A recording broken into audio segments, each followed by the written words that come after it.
Hello, femme de triomphe. Aujourd'hui, je vous amène au Cameroun et on va parler de polygamie. En effet, un homme a pris pour épouse 5 femmes. Voyons. De prendre pour épouse mademoiselle Songwe Nicole ici présente. Oui, je l'accepte. Cette phrase magique, Robert l'a prononcée 5 fois de suite à la mairie de Baré-Bakem ce 6 janvier 2024. Le chiffre 5 correspond ici au nombre de femmes à qui Robert a passé les bagues au doigt légalement.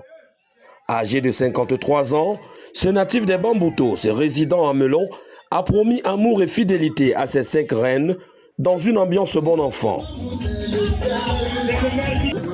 Le secret n'est que la vérité. Le savoir parler. Ne pas mentir aux femmes. Dis-la la vérité et la clarité. Elle va te suivre à tous les niveaux. Les coépouses, quant à elles, entendent profiter de cet amour dans la collaboration. Si aujourd'hui il a décidé de nous faire porter cette merveilleuse alliance, je pense que ça va continuer à bien se passer. Nous avons passé toute notre vie à collaborer ensemble, à se soutenir. Je pense que nous allons continuer à le faire jusqu'à ce que la mort nous sépare. Ça, c'est moi qui lui ai dit que non, moi je ne peux pas vivre seule. Moi je les conseille. Faites vraiment de fidélité. Fidèle à notre mari. Pour qu'on ne puisse pas avoir les maladies, toutes les maladies qui sont dehors. Le soutien indéfectible et inconditionnel des différentes belles familles sera d'un apport capital pour Robert. Vaudrait mieux avoir 12 femmes que d'épouser un homme. Une soirée des noces hautement colorée a permis aux convives des mariés de clôturer cette journée marathon riche en sang et en émotions.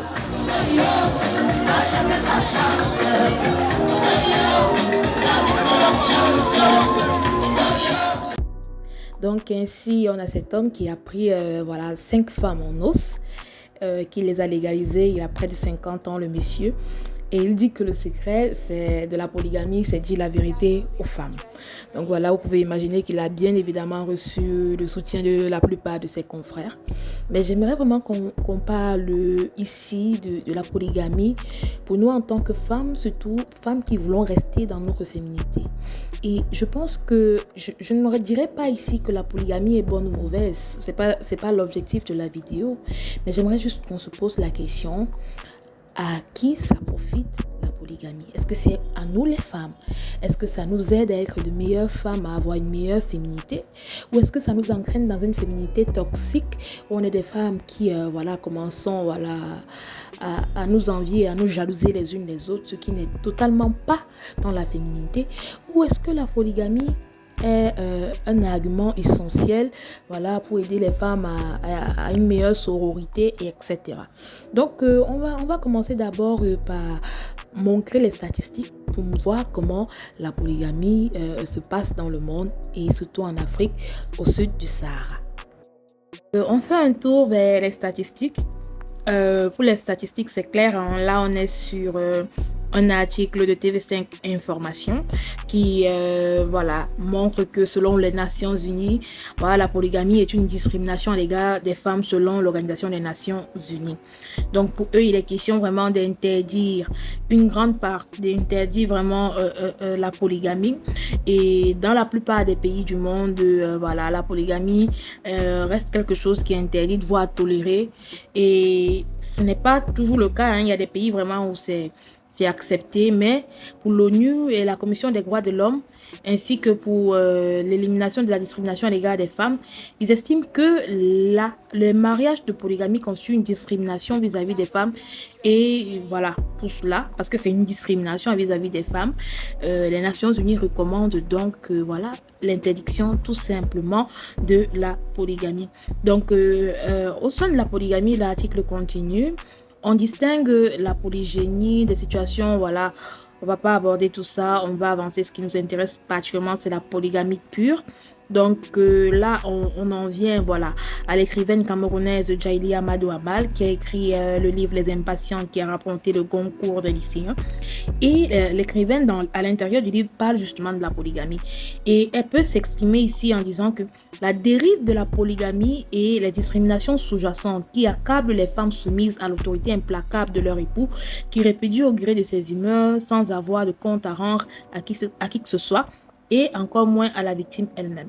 Donc ici, vous voyez la polygamie, on présente la polygamie un peu où il y a un homme tout puissant, voilà, qui est capable de répudier ses épouses. Mais je crois que c'est beaucoup plus dans le cas musulman ici. Dans d'autres tribus au Cameroun où c'est pratiqué, on ne répudie pas une femme ainsi, il y a beaucoup d'autres procédures. Donc pour elle, soumises au poids de la société, les femmes, selon l'écrivaine camerounaise, deviennent des rivales à défaut de ne pas pouvoir être chacune l'unique. Elles vivent avec l'idée de la condition qui leur est normale. Celles qui en ont par extraordinaire conscience ressassent intérieurement leur frustration qui se manifeste généralement par les luttes âpres qu'elles se mènent entre elles pour être la préférée du harem, à défaut d'avoir pu provoquer la répudiation des rivales, l'arme ultime redoutée entre les mains exclusives de l'époux tout-puissant. Donc ici, on a l'impression qu'on a des femmes. La polygamie, c'est une situation où on a des femmes qui se battent dans l'harem, pour être la meilleure, celle qui sera choisie. Vous voyez, dans l'harem de l'homme, il crée une forme d'arène. Voilà, je crois que c'est ça. Il crée une forme d'arène dans son harem de femmes. Il crée une sorte d'arène où c'est chacune qui travaille à le plaire et voire à faire expédier, voilà, répudier, je crois que c'est le mot, répudier, voilà, sa coépouse. Mais là, ça ne s'arrête pas, hein. Il faut vraiment comprendre que la polygamie, c'est une pratique qui est très répandue, surtout en Afrique. Donc, vous avez environ 2% de la population mondiale qui vit dans des foyers polygames dans une large majorité des pays. Et cette proportion est inférieure à 0,5 selon une étude réalisée en 2019 par Pew Research Center, portant sur 130 pays et territoires. Mais je veux qu'on aille plus vraiment dans ce qui concerne les statistiques. Se rend compte que la polygamie, voilà, même si elle est interdite dans une grande partie du monde comme en Europe, elle est légale dans une partie du Moyen-Orient, de l'Asie, et sans y être toutefois fréquente. Mais c'est en Afrique subsaharienne, bien évidemment, qu'elle est pratiquée par 11% de la population selon Pew Research Center, le groupe de réflexion américain basé à Washington qui mène des recherches sur la vie sociale. Donc, elle est notamment répandue dans une série de pays d'Afrique centrale, dont le Afrique centrale et de l'Ouest, bien évidemment, le Burkina Faso à 36%, le Mali 34%, la Gambie 30%, le Niger 29%, le Nigeria 28%, la Guinée 26%, le Guinée-Bissau 23%, le Sénégal 23%, le Togo 17%, le Tchad 17%, la Côte d'Ivoire 12%, le Bénin 9%, la Centrafrique 8% et le Congo démocratique 2%. Et dites-vous bien que ces pourcentages sont des pourcentages qui sont pourtant, voilà, qui sont pas sont des pourcentages plus ou moins avérés, mais il y a toujours des marges d'erreur. Donc ça peut, en général, c'est en plus au fait. Donc on ne peut pas vraiment totalement dit que c'est faux, mais ce sont des pourcentages avec lesquels, voilà, sur lesquels on peut avoir des marges d'erreur en plus. Vous voyez, au Cameroun, je suis certaine que ça peut être plus. On peut être dans les 16, 10, même 25% hein, de foyers polygamiques. Donc, voilà, globalement, pour ce qui est de la polygamie en Afrique. Si l'Afrique, qui est pourtant le continent qu'on va dire, voilà, on va dire matériellement parlant, hein. Quand je dis matériellement parlant, c'est en termes d'argent, où on a des populations qui sont les plus démunies, ou qui est pourtant le continent où on pratique le plus de polygamie. Voilà, pratique là. Est-ce que la polygamie n'est pas un élément qui maintient dans la pauvreté? Je sais pas. Est-ce que ça peut pas être une piste de réflexion? Avec le monde qui devient de plus en plus dur, vous voyez les inflations de plus de 200% qu'on rencontre de plus en plus, voilà, des réalités qui sont de plus en plus difficiles. Est-ce que la polygamie est une chose qui peut être à l'avantage des femmes? Mais la question posée, toujours dans mes recherches, je me suis rendu compte qu'au Sénégal, par contre, la plupart des jeunes filles, des jeunes femmes qui ont fait l'école, voilà, et qui arrivent à un certain âge, elles préfèrent la polygamie. Donc, tout est une question de personne et certainement de situation personnelle. On ne va pas commenter davantage ici. Donc, j'espère que ceci va vous aider peut-être à développer un angle de vue considérable. On se retrouve dans les commentaires et dites-moi qu'est-ce que vous pensez de la polygamie. Est-ce qu'elle aide la femme à développer sa féminité ou est-ce que c'est une féminité toxique? On est ensemble, portez-vous bien.